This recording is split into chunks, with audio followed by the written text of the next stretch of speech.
రామరాజ్యం అంటే అద్భుతమైన రాజ్యం అని అంటారు కదా. రాముడు ఏలిన రాజ్యం ధర్మానికి ప్రాతినిధ్యం అని అంటుంటారు కదా. మరి అటువంటి రాజ్యంలో కూడా ఈ శూర్పణఖ, మందర వంటి స్వభావం కలిగిన వాళ్ళు ఎందుకు తారసపడ్డారంటారు? కథాగమనంలో అనేక సందర్భాలు, సన్నివేశాలు చోటు చేసుకుంటాయి. శ్రీరాముడిని చిన్నతనంలో పెంచి పెద్ద చేసిన దాది మంథర. నిజానికి రాముడు కౌసల్య భవనంలో కన్నా కైకేయి భవనంలోనే. కవి సమ్రాట్ విశ్వనాథ సత్యనారాయణ గారు వర్ణించిన రామాయణ కల్పవృక్షాన్ని మనం మననం చేసుకుంటే పరమాద్భుతమైన దృశ్యాలు ఎన్నో, తెలుగింటి ఆచారాలు ఎన్నో తెలిసి వస్తాయి.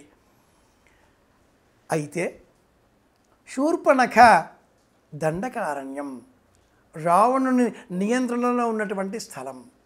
శూర్పణఖ రాక్షస స్త్రీ, యక్షజాతికి, కిన్నెర జాతికి సంబంధించినటువంటి స్త్రీ. వారి ధర్మాన్ని అనుసరించి బహుపత్నీతత్వంగా చెప్పుకోవాలి అన్నా, లేక అనేక సందర్భాలలో వారి వారి ధర్మాలు వేరు. వాలి ధర్మం వేరు, సుగ్రీవుడి ధర్మం వేరు, రావణ ధర్మం వేరు, శూర్పణఖ ధర్మం వేరు. మంథరకు కావలసినటువంటి సందర్భం ఏమిటి? తన తల్లికి, అంటే తాను ఎక్కడ పుట్టిందో తన రాజ్యానికి, కేకే రాజ్యానికి కీర్తి తీసుకురావాలి. తాను ఎవరిని కొలుచుకుంటూ ఉన్నదో కైకేయి, ఆమెను మహారాణిగా లేదా మహారాజా తల్లిగా చూడాలి. ఎవరి లక్ష్యాలు వాళ్ళవి.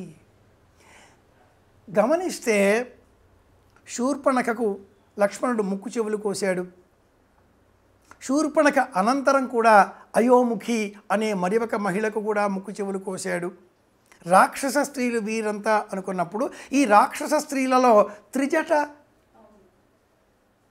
చక్కటి ఆలోచనలతో సీతాదేవికి తనకు వచ్చిన కల చెప్పి ఓదార్చిన, ఊరడించిన రాక్షస జాతిలో జన్మించిన యువతి.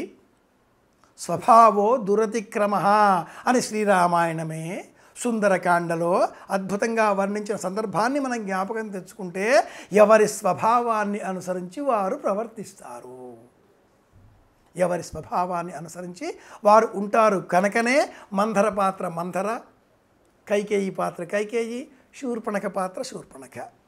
ఈ కావ్యం ఎంత అద్భుతమైనది అంటే, అయోధ్య నగరంలో సీతా సమేతుడైన రాముడు, ఒకే ఒక సన్నివేశంలో ఊర్మిళ సమేతుడైనటువంటి లక్ష్మణుడు ఉన్నట్లుగా వర్ణించిన మహర్షి వాల్మీకి శ్రీరామాయణంలో ఆ తర్వాత ఎక్కడా కూడా మాండవీ శృతకీర్తుల వర్ణన ప్రస్తావన కూడా తీసుకురాడు.